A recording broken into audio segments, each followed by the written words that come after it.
your ancestors. Yeah. All of them are Jamaican Christians. So I'm like, I don't understand why we have a stack of plates, Hanukkah plates. Maybe they also have Jewish friends. Like only my mom knew when I pointed it out. When I'm like, these are, she's like, oh yeah, the candles and the top thing. Yeah. No one else knew. Like they just thought it. My mom's like, oh, they probably just thought it was like a pretty design. Cute. Yeah, some pretty candles. They are. It's very specific. That's like half the point of candles. Like every Jewish holiday, there's like candles, and it's mainly because they're pretty. Like, so if we wanted to create a new holiday, we just have to create some kind of candelabra type figure. Mm-hmm. I feel like that's Kwanzaa has a too. similar, Yeah, again, the Christmas trees have their lights and stuff, right? I don't know if that's part of the holiday, but it's cultural. Christmas completely went left with it. Yeah, they ignored the fire. They're like, okay, Jesus' birth of who we are calling our savior. Let's get a pine tree and light it up. Man, it's like October and we're already talking about this garbage. Oh, God, man. God, speaking of garbage, I forgot about this. Yeah. Oh, this is so good. This is... Go for it. Oh, I totally forgot about this. Oh my God. So funny. So yeah, just Friday when I was leaving for Toronto, and downstairs, because we live in I don't think we've addressed this in a long time. We live in the same apartment. Well, we're neighbors, yeah. Yeah. Oh yeah. Not in the same apartment where same floor. Same floor. Yeah, and outside there was the retro taxi cab just hanging out. There's a front retro door. cab. There was full production, like set people, So I missed that PAs part. running around, Yeah. different cameras, extras, and all decked out in 70s gear. And so I had to wait behind the door for a bit to then come out and then walk through, which oddly I was dressed kind of 70s-ish, and I could see like people giving me double takes. Like, Is she in is this girl Miss Her Call Time, or like who is she? So then I kind of just like didn't think anything of it, except for in the moment where I'm like, I wonder what this is. What kind of, is this Black Monday or What's going on? I'd never seen them shoot anything by our place before. Yeah, and I remember we were messaging about it. Yeah. You were like, you were like, oh, they were shooting something? I'm like, yeah. It surprised me. I mean, where I work, I see film shoots all the time. Yeah. There's constantly like little pink slips throughout Brooklyn Heights. Seen this stuff constantly, but seeing it right outside the door, there was no warning to it, and so I had no. There's no posting. Yeah, I thought there was just a cool cab parked outside. I didn't see all the production stuff, so yeah, I was like, all right, sure, cool. You're like, wow, Jerry Seinfeld's really getting intense with his. Jhanelle finally got collection. on Cars and Coffee. Yeah, it happened. There we go. But yeah, so Sunday, I'm perusing through Instagram and I see, Saturday Night Live came out, and they had their the Joker movie remake. Yeah. But they did a sketch where it's the Joker, a remake of the Joker trailer. So reimagining. We'll say that. Yeah. But instead of it being the Joker, it's Oscar the Grouch. It's David Harbour as Oscar the Grouch. Yeah. Yeah. And starting out as a trash man who then, walks through decrepit Sesame Street. And I'm watching this and I'm like, I don't know. This just seems so at home, so familiar. Something about it. That street. I'm like, that's really cool that they are filming beside a train track. Yeah. We live beside a train track. Huh. Oh. So basically what we're trying to say is this, and everyone's been sharing this video of Grouch, the SNL short. I've seen every artist, comedian, singer who I follow has been like, oh my God, I don't even watch SNL anymore, but this is so funny. It was a great I'm sitting here like, sketch. oh, they all know where I live now. That's good. Yeah. Like it's right there. It's on our block. Yeah.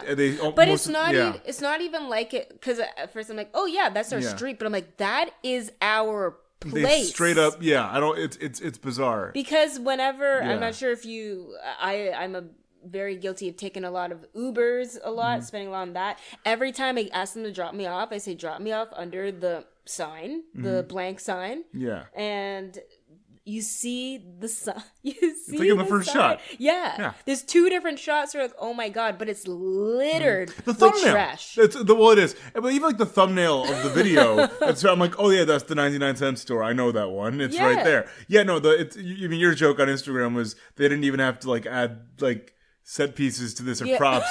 The sidewalk is always this. Tonight, walking back, I was like, oh my god, and we're walking into Oscar. On like, the how set. funny is it that our location, like the location scouts, like, where in the vast miles and miles and miles that is the island of New York City, could we set Oscar the Grouch his trash origins? Where could we? Where? Well, I know these 2 pinned location, our place, our apartment. Trash. Thanks. Good. Oh my god, completely forgot about it. It's so funny and so weird and not at all what I was expecting to wake up to on Sunday. Yeah. Like, hey, want to see where you live? Hey, everybody, there's this funny SNL bit where Oscar the Grouch is David Harbour picking up trash, seemed like the Joker, and also you're in it, kinda. I'm like, all right, sure, let's just go with that. Yeah, imagine my rent went up because of it. You make jokes, but you and I both know these things are fragile. Yeah. They're delicate. And they in post, they added in these Manhattan skyscrapers in the background. And they look even worse. Like off in the distance, there's like these big gray towering. I'm like, I mean, close enough, I guess. Yeah. I'm just sitting. Like, I was in Toronto at this point, sitting in my mom's living room. Beautiful sunny morning where we live in Toronto. Scarborough is a nice, lush area. We live near a ravine. And like the sun's streaming through, and I show this to my mom. My mom's like, "That's where you live? That's where you left here to live?" Oh no! But I love it. Yeah. I'm trash. We're trash. We believe in ourselves. We're trying, and we're trash. Anyways, so speaking of storytelling and entertainment, our guest today is Yhane Smith. Yhane is she's a filmmaker, but we brought her on to promote her audio drama, Harlem Queen. I am a massive fan of the audio drama medium. I even tried making my own. It's called Doveport. It's so intimate and different in a way that like podcast storytelling just it's the direction I think podcast storytelling has to go. It's the world of fiction and creating these radio plays in a way for the new generation of tech savvy listeners. It's and I knew nothing about audio dramas, so I learned a lot. You did? No, she gave us a great like just kind of a masterclass in like why the medium is so cool. And what made the production so different. And this conversation was really special because as you'll hear in the interview, I'm constantly trying to poke at a moment of desperation, but this is one of those situations where you're trying and sometimes it just works. Yeah, Yhane's a wonderful, confident, smart creator, and she's not the type to let herself get stuck in the sad moments. She's not like she never has them, but she knows what makes her feel. And we talk about it at the end. Like she knows what makes her feel good, and she's happy about what she has and where she's gone. And she navigated around any potential obstacles. Complications. Yeah. She's been a very clever creator in that way. And Harlem Queen, obviously go listen to it on Patreon and all those things. We'll do it all at the end too. And also listen to other audio dramas. I'm a massive fan of the medium. Listen to the Bright Sessions, listen to Limetown, and podcasts are more, not to diss our own part of the medium, podcasts are a lot more than just like famous celebrities interviewing other famous celebrities in a booth somewhere. It's more than that. There's real intense creativity and production value going into these things, and I highly recommend them. So, Yhane Smith, Harlem Queen. Hope you enjoy our conversation. Queen. Now we're sharing the same dream. I want to talk about this. Okay. Oh my gosh. Please don't put me on the spot about it. It was so long ago that I was. No, we don't need. I'm not gonna quiz you. I don't remember everything. I just remember. I just love it a lot. Oh, you know? is that the one where the town disappears? That's right? Limetown. It's Limetown. Limetown. Limetown was like the radio journalist thing, where she's like reporting. Yes, exactly. The young woman, and then the town disappears. But is that the one where they're listening to animals? They get into the minds of the animals. Pigs. At one point, there's one bit during where she meets a man who apparently, somewhere in the town, he had been part of a test that allowed him to like have a mental connection with the pigs. And that was oh my God. That was crazy. Limetown. I listened to Limetown. I need to start listening. I listened to Limetown at a bad time because I listened to Limetown while I was in Fiji waiting for the reality show to start. I was alone. You were on a reality show? I was on Survivor for 2 minutes. It went badly. Oh my God. Is that a fail? Did you already talk about that? Oh, it's the whole reason I'm here. Oh my gosh. No, but the whole I listened because on my iPod you couldn't bring any like phones or something. So I got an old iPod and I filled it with podcasts and music before the game started just to wait it out. Because you have to wait a little bit. Right. And Limetown was one of the things I listened to. Right. Alone in the dark in a tent in the middle of Fiji. What? Waiting for the game to start. I knew that you were listening to Mountain Goats. I didn't know about that too. But Limetown too. And Limetown is dark. Limetown's dark, dude. Yeah. Oh my God. Yeah, it's kind of dark. And I'm a bright, sunny person. I forced myself to be. And it was when he started talking. The pig pig get killed? Yeah, and he felt it. and it's the most. Oh my gosh! Oh my God! Because he spoilers could for Limetown. Okay. It's been out for a long time now. I know. It is a very good show. Yeah. What about it? What about it? Did you guys find the most interesting? Well, I think first. The stories. It was kind of like a mystery. I think it started off as a mystery. It is, yes. The whole thing really was. Yeah, and she's investigating everything. And then so she meets different characters each week or each episode. And so I remember... To connect the dots. Yeah. But what was the one about the woman in the room by herself? So the second season or the third season, I can't remember what season it was. I forget how many seasons there were. Because the main character, the first one, disappears... the second, maybe we're introduced to a new main character who the majority of that season is being tortured, and you're listening to her alone being tortured by this person, having to recant what she knows, and listening to tapes that she recorded because she was also trying to put together what happened.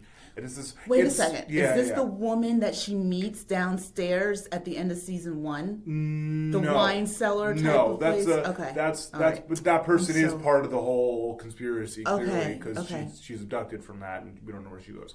It's a weird show. It was the first audio drama that I listened to that really transcended the fourth wall. It did not care about, like, it was very much like, we're gonna play this like it happened. We're gonna play this like it's real, like it's a real, like the whole thing is presented as like a reporter giving her findings on like an NPR style thing. Yeah. And it's intense and it's dark and you know these characters. You keep listening to it, You want to find it's truly a thriller. It's really a thriller. Do you guys feel that you have more of an emotional reaction to a story when it's over audio versus visual?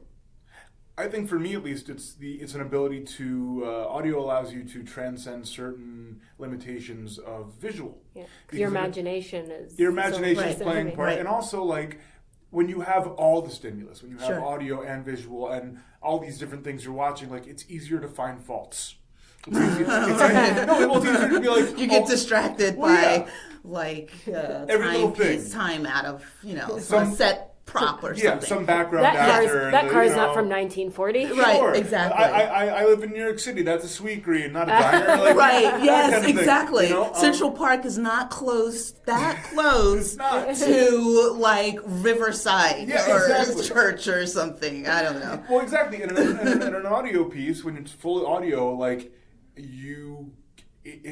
I get that within that limitation, there's actually somehow more room for creativity because you buy more, you believe more, and it's as people say, it's intimate because it's in your ear. So the nuance of the actors' voices are really draw you in. The storytelling itself is for me draws me in, and how the story unfolds and that really draws. But it's in your ears, it's in your head. So, and especially when it's like psycho drama-esque, mystery-esque, it's like it's like it sits with you. It's unsettling. I think that's the reason I haven't yet listened to audio thrillers, or especially if it, because I'm a scaredy cat, I'll admit it. Same. I can't watch horrors. Same. And just the thought of a terrifying thriller, just me in my headphones and my earphones, and hearing the like you said, someone tortured, or even just a voice actor that's really good at what they do, this creepy voice. I can't sleep. Sorry.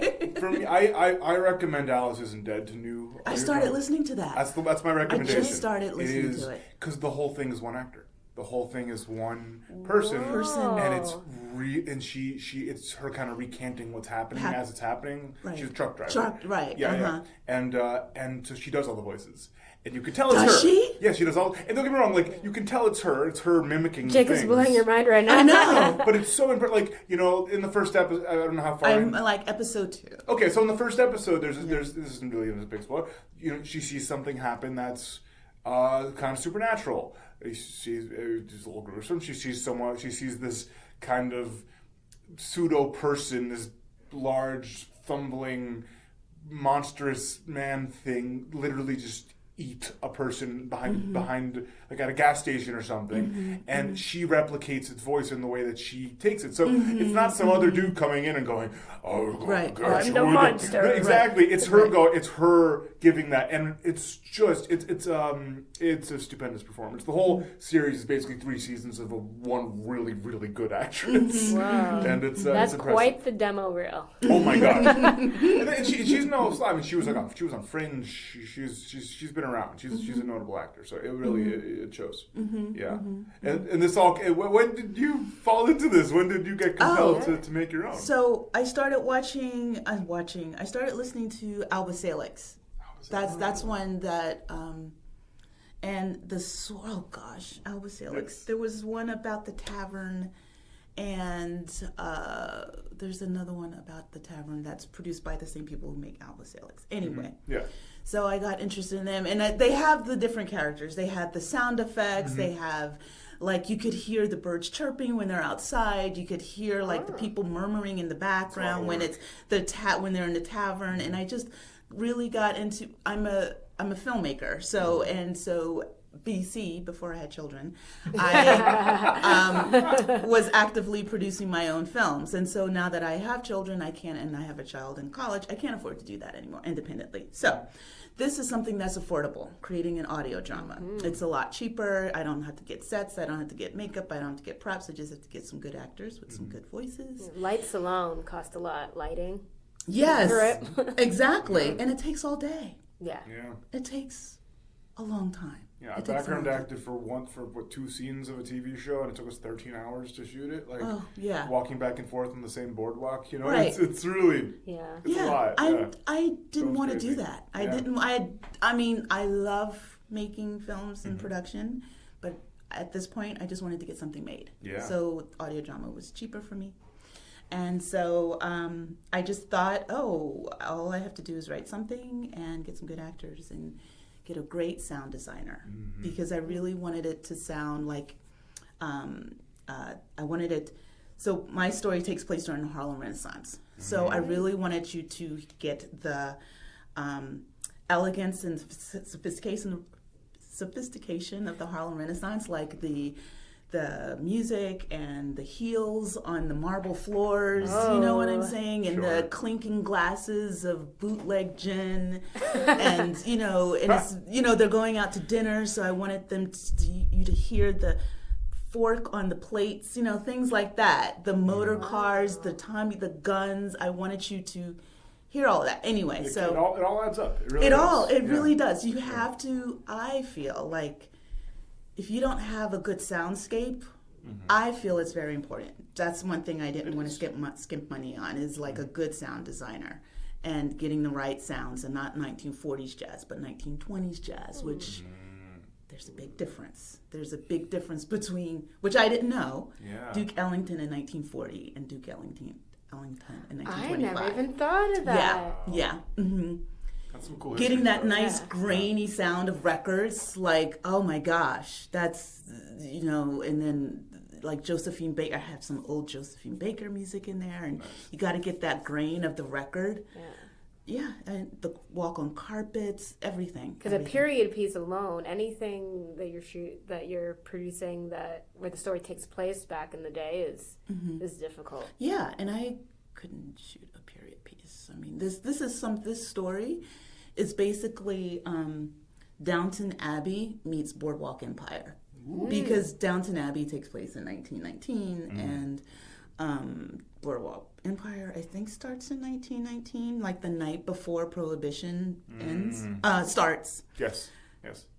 So I was watching both of those shows, and I mentioned this before on my other little show, and I was like, what's the black version of the show? What's the black version of Downton Abbey? And I was like, oh, we don't have kings and queens. And I realized we have Duke Ellington. Yeah. We have Count Basie. We have Empress Bessie Smith. We have Madam C.J. Walker and Madam Stephanie St. Clair. So I was like, that's it. That's our royalty, our American royalty in Harlem, which at the time was the mecca of like black art and literature and music and American, I should say, not just black, but it's Americans, all Americans should claim it.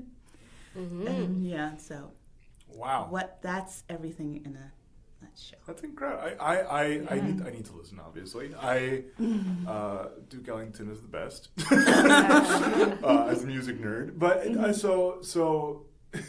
It's funny, most people with the Boardwalk Empire just had like their big movie come out and everything. Most people I hear talk about Boardwalk Empire aren't like, I'm gonna make my own version. Yeah. Most people are just like, very fancy, I like it. Right. No, but the reason why I watched it is because it takes place in Atlantic City. I grew up in Atlantic City. Oh. Not in Atlantic City proper, but outside of Atlantic City in the boondocks. Mm-hmm. Jersey Devil, what? No one knows what that is unless you're from Jersey. Isn't it like a little goat baby or something? Yeah. Don't say his name. It terrifies me. Oh, is goat baby I thought it was a goat. No, but it's like a part goat, part man that flies in the Pine Barrens of South Jersey. It's a real thing. I thought it was like a Voldemort situation. He was not being named the goat baby.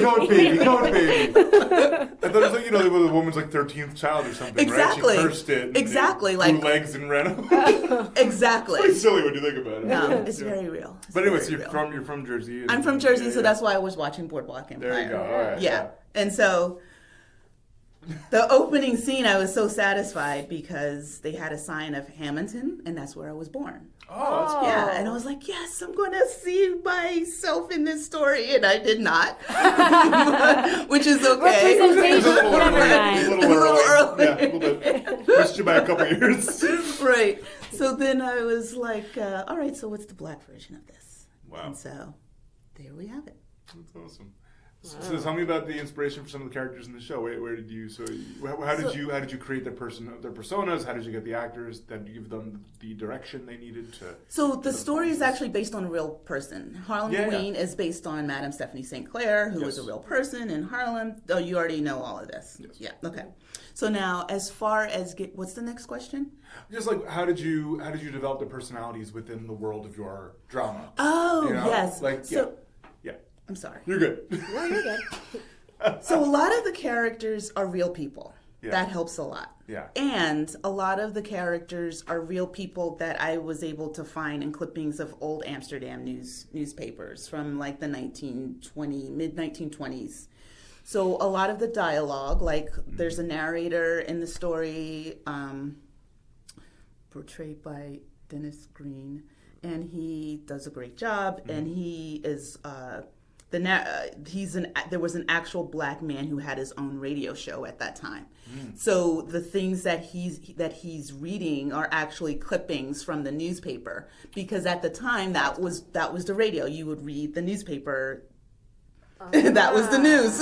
Really cool. So I thought that was very interesting. So that's a real person. Madam St. Clair is a real person. Dutch Schultz is a real person. Some of the other characters are based on real people. So she actually, Madam St. Clair, there's a young guy in her crew that she kind of recruits, in her crew, and he is like a white kid from the Bronx, and there was really a white kid from the Bronx in her crew. So it was, honestly, a lot of the characters were real people. The only person that I made up, was Stephanie St. Clair's daughter. She did not have any children. Oh, wow. But I thought, one thing about the story is that she's so strong and so hard, and she's so smart, and she takes down the mob, and she's dealing with all of these men at this time.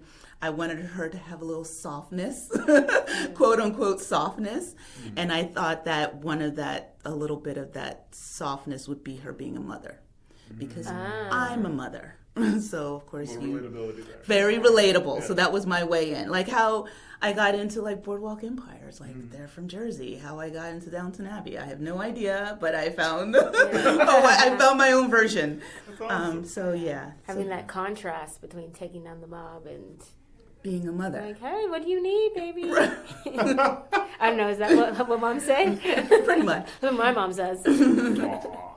Yeah. Yeah. Oh my gosh. So, what were some of the difficulties of putting together the show? What were some of the Actually, roadblocks? It came along really well. Knock on wood. I'm knocking on my head. For people who cannot see that. Visual joke. Yeah, visual joke.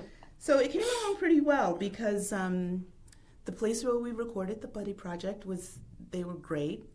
He was great, Kieran or Kiernan. The Buddy Project. Yeah.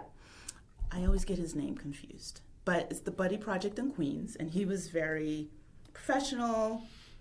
He was engaged. He wanted to do a good job. The audio sounded great. The actors, of course, sounded wonderful. I thought because I asked them to put in a lot of time, a lot of quote unquote research for these parts, because certainly for Madame Stephanie St. Clair, Gabrielle, who played Madame St. Clair, but also for the other characters who played Dutch Schultz, and there's Lucky Luciano, and then there's Zora Neale Hurston, and then there's Langston Hughes. So I wanted the actors to know who these people were. I didn't want to assume that they knew who they were, and fortunately they all knew who these people were. But also the accents, like a 20-year-old Langston Hughes sounds different than a 50-year-old Langston Hughes. So in my mind, I'm only used to hearing the 50-year-old Langston Hughes as, I've known rivers deep as the, that's one of his poems. But that's how he would speak. But when he was young, he would say, okay, I'm not going to try it. But he sounded like a 20-year-old kid from Kansas, which I think he was from Kansas. So was casting a challenge then? No, it wasn't, because I feel like everyone who came in, I sent them audio clips, and I feel like they all listened to them, and they captured the accents. I'm so proud to say there are like 8 different accents in this series. That's really cool. Yeah, I think it's cool because it's New York City in the mid 1920s. Of course, there were different voices. Yeah, it's so many different. Everyone's from everywhere. So I think that they did a good job in listening to the samples and capturing those accents. So I'm very happy with how everyone did. That's awesome. Yeah. That's funny because I don't know if I showed you this. I've been thinking a lot about the Mid-Atlantic voice recently, which is sort of the transatlantic voice, which is this made-up accent that is kind of declared proper speech for film. And Katharine Hepburn. Exactly. The sound of a black and white movie, essentially, and probably Langston Hughes in his 50s. He sounded like that. Exactly. No one is... That's made up? It's not a natural accent. It's synthetic. Some guy in New Zealand decided this is the proper way to speak, and it kind of it's for some reason made its way into... It's the reason they all sound like that in those old movies. Yes. No way. Yes. And the idea is it's like if you were to put an island somewhere between North America and the UK, like this is what the voice would be, and that's why you hear it. And it's kind of made its way into like all the fantasy worlds, like you're like the frankly, my dear, I don't give a damn. Well, a little bit, yeah. But like think about like a Lord of the Rings voice, like that kind of thing, like all those guys. Yeah. Like it's kind of British, but not. That's Mid-Atlantic, I'm really bad at it. I'm working on it. But it's very interesting to go back and like use those as your reference points because it's such a specific time capsule of voice. Exactly.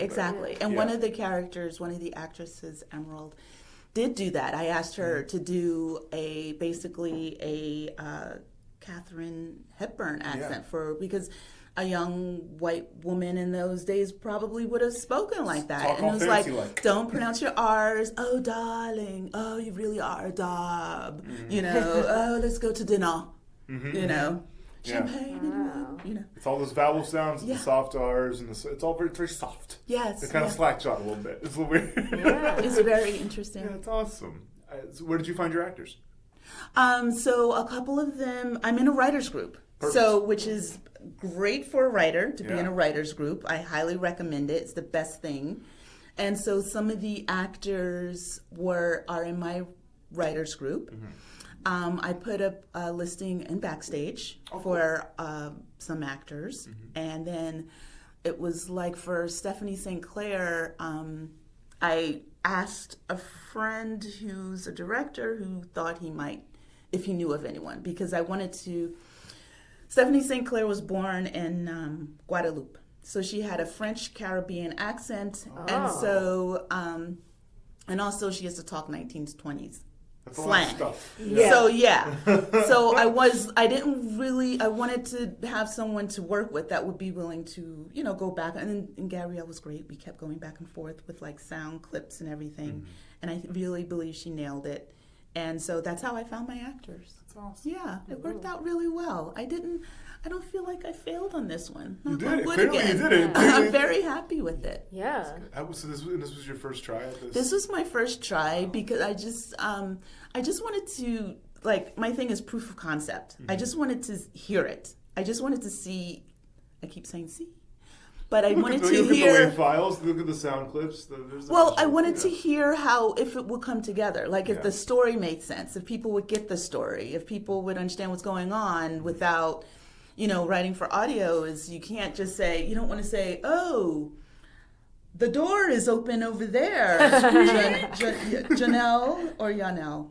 Jhanelle. Ooh, Jhanelle's good. Brand. Because I'm a Y. My name is a Y. Yeah. So people call me Johnny sometimes, even though I'm a Y. So I feel like the reciprocal applies sometimes. Yeah. Okay, never mind. She's got a JH, and she's.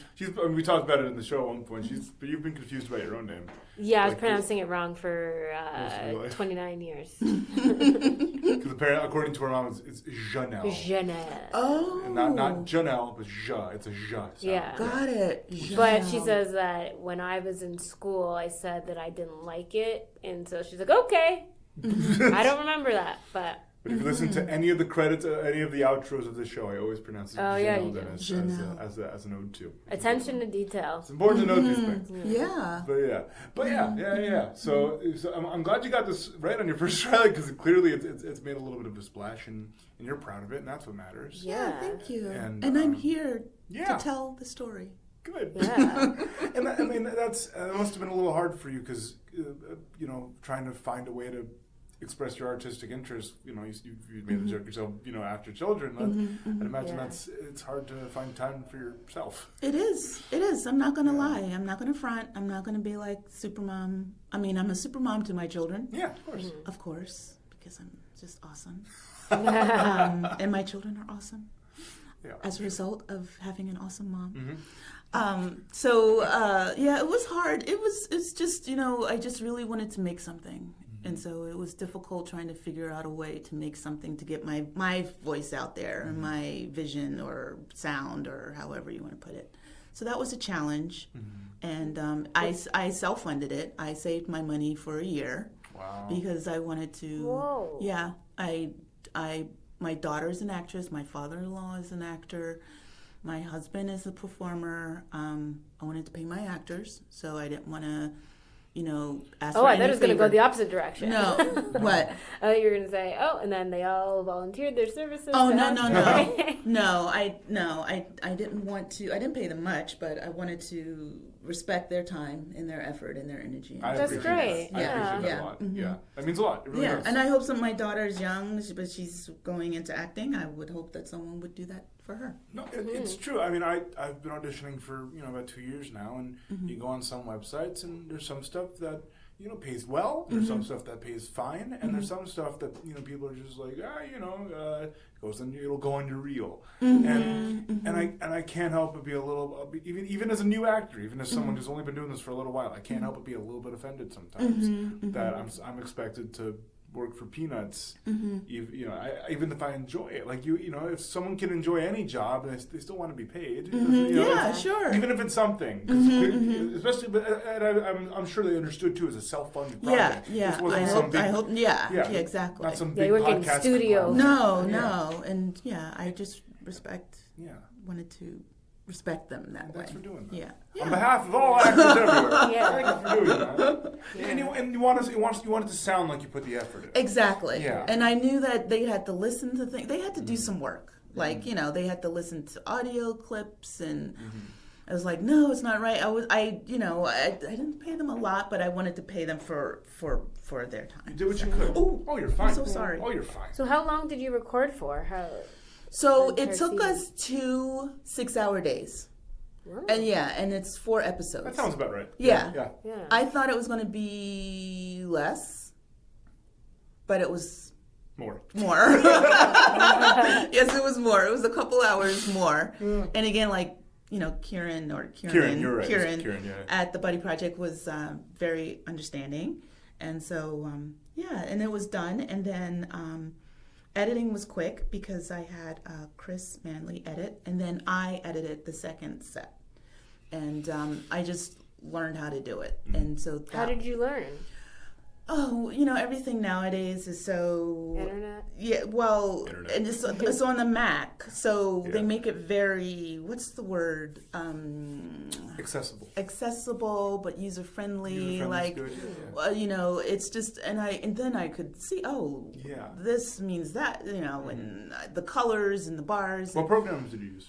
I used GarageBand.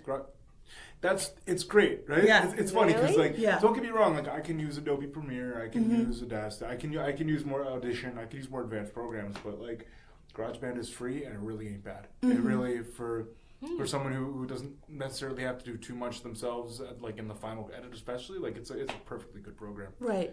Yeah. So it worked out well for me, but the sound designer, I don't know, his name is Pete. I don't know what he used. Yeah. But I imagine it was more sophisticated than sure. what I was doing. That's that. That's fantastic. Wow. Thank you. How about the distribution of it? How did you approach getting people to listen and getting it out there in the world? Were you at that moment? Were you a little scared? No, honestly, I thought I'd put it up and a lot of people would just listen to it. You are magical. No, but that did not happen. No, it did not happen. And I literally emailed everyone that I knew, people I work with. I work at a public school in East Harlem. So co-teach, I'm not a teacher. I have too much respect for teachers to say I'm a teacher. I'm the school secretary. But I teachers I work with, parents, neighbors. I emailed everyone and just told them this is what's happening. This is out there. This is where you can check it out. A lot of people subscribed and started downloading. A couple of donors on my Patreon page, which was very nice. Wow. Yeah. And then so I started there, and then I started listening to marketing podcasts. That's one does. And then I got on the Facebooks, on the FB, and started just meeting people through there and finding out about newsletters that promote audio dramas and reaching out to them and asking them if they would consider reaching out to you, and asking you if you would consider. It's a full-time job. It's a full-time job. Like anybody. Yeah, no, I get it. I get it entirely. It's exhausting. Yeah. A lot of times it's just getting lucky too. It's someone who already has an audience being like, "Oh, I heard this," retweeting it. Yes. You could put hours of work in, and then one person doing one thing casually can suddenly be like, "Oh, people are actually watching." Exactly. I mean, this list, I've gotten a significant number of downloads within a week. I mean, it's just shot up like crazy. Wow. And I didn't know. And explain what the list is again. Oh, what is the list? What is the list? The newsletter. The list that I just saw. That you just saw. The 32. They were like podcasts that you'll get addicted to thing online. Oh. Yeah. When I did the Google search. Yeah. Oh, okay. It's called. Oh, I can't find it. I think it was. I have it in my history. Oh. I can look it Podcasts to Get You Hooked on Fiction by Will Williams. So little things, man. That's how I found. That's how I found Limetown. That's how I found.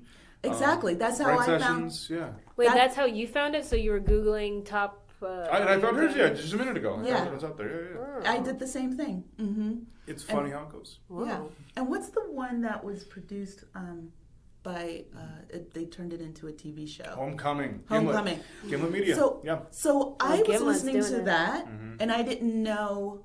I was so engaged in that story. Nuts. And then I didn't know they were going to turn it into a television show, so I felt like, oh, I'm ahead of the curve because I just liked it I like the story. Yes, exactly. So I was listening to that, and I was like, oh, this is so... I mean, the sound of the seagulls, like they had the sound of the bird. I mean, the sound effects were just so... The sound design was beautiful. Really incredible. So I thought, oh, maybe this could be a way in. Yeah. This could be an opportunity. And Gimlet's the prime example. Gimlet, they just got bought by Spotify for God knows how much money. Like, they're one of those companies that started producing high quality content and have kept going and haven't really stopped. Yeah. And they're the folks right now everyone else is looking at. But Homecoming is. I remember listening to it and then like a few episodes in they announced the TV show. I'm like, oh, okay. Yeah. Exactly. That escalated quickly. Oh my gosh. So we ask all of our guests what something that brings them comfort is. Maybe you've had a rough time. Maybe you're struggling through a script. Maybe you've had a rough day at work. Maybe whatever's got you down. What's something you can... There has to be something that, even momentarily, that brings you down. To be brought back up. Oh, yeah. Something you can just consistently go back to. It can be anything. It can be person, Gin and tonic. Gin and tonic. Gin and tonic. Yeah. But after I have my G&T, after I go for a walk. Yeah. And go running. All right. I don't run. I walk. It's like, I would say I go running, but it's really like a walk. Sure. Just fresh air really does a lot. Exactly. Yeah. And I do my jump rope. Oh. And I do my workout. And I live near Riverside Park. So it's like I know every nook and cranny of that park. The trail over there, like every rock, I know to skip that rock because I don't want to trip. So I'll spend a lot of time in Riverside Park doing my little workout there.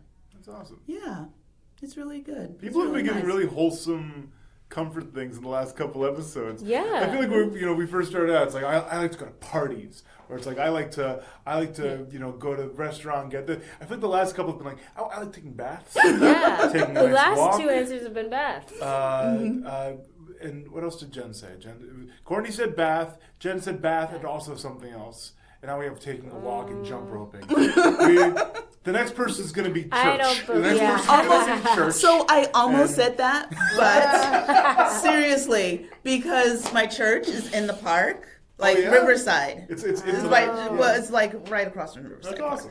So honestly, I almost said that. But you know what? I just like to go because I like this. I love this church because it's so big and you can just slip in and slip out. Like I don't have to talk to anyone, which sounds anti.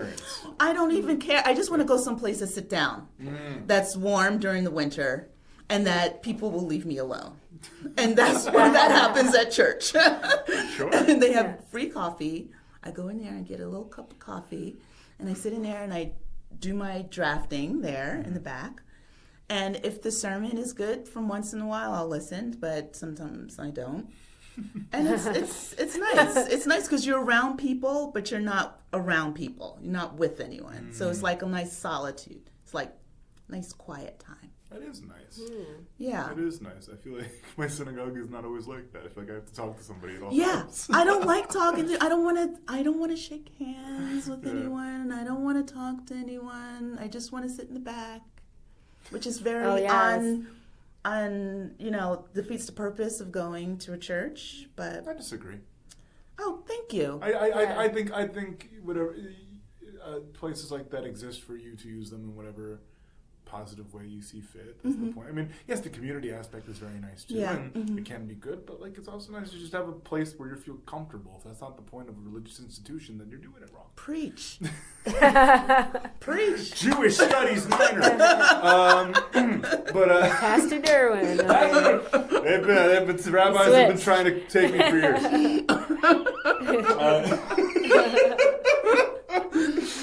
No, it's fantastic. It's nice that you have like a little like your home, your park, your church, your a nice little bubble. But I still do. How can I do have a bubble? That's the problem. No, it's nice to have this. No, that's not the problem. The what is insane to me is that you've crafted this pleasurable life, this pleasurable, wholesome life.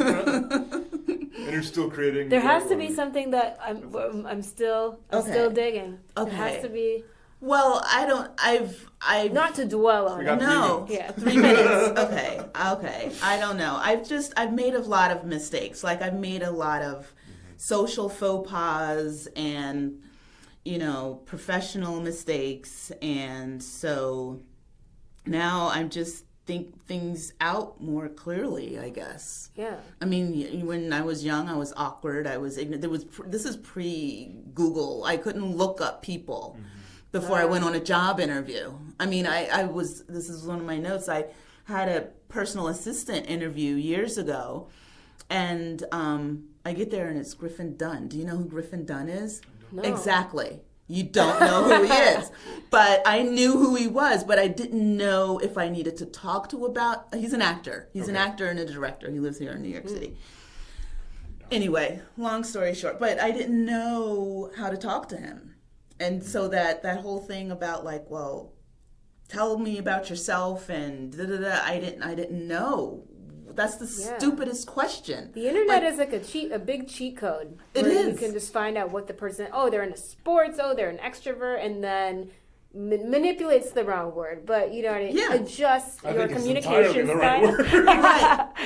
Adjust your He's communication on style. This Is Us now. Yes, he is. Yes. Yeah. Okay. I recognize his face. Yeah. But well, I mean it's cheat code. We're all cheating. All of us are cheating. You Yeah. shouldn't be able to. I mean, I really feel like I know you do because I listen to you. You've been in my ears. Yeah. You've been in my head. There you go. So I've seen pictures of you. Yeah. So the Walking alone. The new audio drama. Jhanelle walks alone. Jhanelle walks alone. The one episode podcast of Jhanelle making it from the subway back to her apartment. She stops in a Taco Bell and no crunch wrap after 11 p.m. They're making the black bean one more expensive. What is this? That's garbage. Download Harlem Queen wherever podcasts are found and support Yhane on Patreon. And if you enjoyed the show, tell a friend. And please leave us a review on iTunes. It helps word about the show spread like that infectious jazz music. Yeah, baby. And of course... Snapping off tune. Off beat. Up to... And of course, make sure you're subscribed to easily download new episodes. I'm Trying is hosted, edited, produced, and scored by Jhanelle Dennis and me, Jacob Derwin. Our cover art was created by the fabulous Sammy Kappa. See more of her work at sammykappa.com. That's SAMICAPPA.com. And guys, Sammy's getting married soon, so go wish her congratulations on Twitter or something. Just saying. Whoa. Yeah, in December. You can follow the show on Twitter and Instagram at ImTryingShow. And if you want, you can follow us individually at Jhanelle Dennis and Jacob Derwin. If you've screwed up or embarrassed yourself and are looking for help, Or pity. reach out to us on Twitter or email at ImTryingShow@gmail.com, and our team of crisis experts It's us. will be more than happy to assist you. Reasonably happy. Thank you so much for listening, and in the words of Bessie Smith, I need a little hot dog on my roll. That doesn't even make sense. Yeah, but I you guess like it hot does. dogs, and it's 1920s, and it's the best we could do. I'll take it. I mean, it's great.